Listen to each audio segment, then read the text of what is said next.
Hello mga Lodi, welcome for this another video.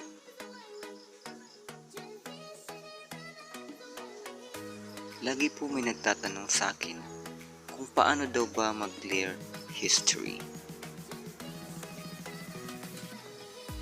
Kaya sa video na to, ituturo ko kung paano mag-clear ng search history and watch history nyo step by step in a very easy way. First step, i-open nyo lang po ang YT app nyo. Second step, pindutin nyo po ang inyong profile icon.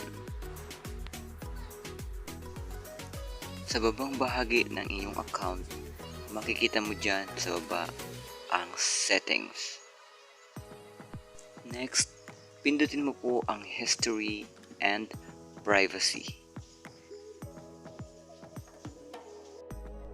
Last step natin ay ang pag-clear ng ating watch history and search history.